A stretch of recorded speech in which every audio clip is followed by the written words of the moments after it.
Мэдээ өргөлж байна. Хатан ээжийн ёслол хүндэтгэлийн арга хэмжээ олж 9 ээжийг тодрууллаа. За цэргийн дуу бүжгийн эрдмийн чуулгаас төрийн цэргийн болон хувь сахиулах байгууллагад олон жил үр бүтээлтэй ажилласан. Олон хүүхэд төрүүлж өсгсөн гэр бүл үр хүүхдүүдэд нь тус салбарт амжилттай ажиллаж байгаа ээжүүдийг алдаршуулан өргөмжлөх. Тэдний үйлс бүтээлийг сурталчлан таниулах зорилготойгоор зохион байгуулагдаж эхэлсэн юм байна. Энэ жилийн хатан ижигээр зэвсэг түвшний тэг 16 дугаар нэгтгэлийн донгормаа, Алтан цэцэг, үндэсний Батлан хамгаалах их сургуулийн Бямба, зэвсэг түвшний 123 дугаар ангиас Тотхуус, дотоодын цэргийн 805 дугаар ангиас Баяр цэцэг, онцгой байдлын ерөнхий газраас Мигмар сүрэн, зэвсэг түвшний Жанжин штаб бас цэцэгмаа, шүүхийн шийдвэр гүйцэтгэх ерөнхий газраас Бат цэцэг, хил хамгаалах ерөнхий газраас Инх амгалан нарын 9 ээж тодорч хатан ижи 2026 хүндэтгэлийн эзэд боллоо. Улмаар эдгээр ээжүүдээр эх оронч үзлийг төлөвшүүлэх энэ цэргийн албан бахархлыг эр хүн биш эмэгтэйчүүд хэрхэн албаад гэдгийг бас давхар харуулж хүүхэд залуучуудад энэ сайхан арга хэмжээгээр эх оронч үзлийг төлөвшүүлэх, бахархлыг төрүүлэх энэ арга хэмжээ нь өнөөдөр амжилттай явж зохион байгуулагдлаа. Хүчний байгууллага гэдэг чинь бас гоё мэрэгжил хүнийг их зөв хүмүүжүүлж өгдөг.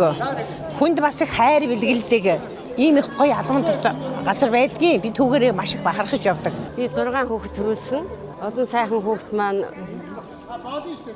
Батлан хамгаалах түвшинд амжилттай сайн ажиллаж эх орныхоо нэрийг өндөрт өргөж сайн явж байгаад нь их баярлагдав да. Хүүхдүүдээ өргөлжил хавн томтойгоо эвтэй найртай сайхан ажиллаж хөдөлмөрж яваарай л гэж хэлдэг. Би 84 настай. 8 хүүхэд өсгөж төрүүлсэн. Би хэлийн цэргийн 0287 дугаар ангид 1992-оос 2009 он хүртэл 17 жил тасалдгүй ажиллаад өндөр өсөлтөд тэтгэвд гарсан. Цэргийн газарт ажиллаж байгаа онцлог бол биднээс бол миний хүүхдүүд, миний нөхөр эх орноо хамгаалж байгаа. Тэр талаараа бол бид бол тэрүүгээр л маш их бахархна. Миний хүүхдүүд бол цагдаас, цэрэг бүгд ирнэ хүчний байгууллагад ажиллаж байгаа. Олон жил айрамд надтай хамт зүтгэж явсны аш буйн өнөөдөр харагдаж байна.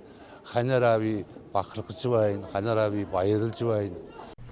2026 оны хатан ижигээр шалгарч өргөмжлөл хүртэж байгаа ээжүүдийн хамгийн залуу нь 63, хамгийн ахмад нь 84 настай. Мөн 4-8 хүүхэд төрүүлж өсгсөн гэр бүлээс нь төрийн цэргийн болон хууль сахиулах байгууллагад хань хүүхдүүд, хүргэн бэр ачцээ зэрэг 5-аас 9 хүн алба хааж байгаа ээжүүд байна. Энэ жилийн хатан ижийнэр говьалтай, хинти, хөвсгөл, Өвөр хангай аймгаас хүндэтгэлийн ажиллагаанд ирж оролцож байгаа юм. Хүндэтгэлийн арга хэмжээний цар хүрээ жилээс жилд өргөжин тэгж хатан ээжүүд нэгдэн нийгэмд үйлчлэх төрийн бус байгууллага байгуулж соёлын болон нийгмийн олон үйл ажиллагааг зохион байгуулдаг болжээ.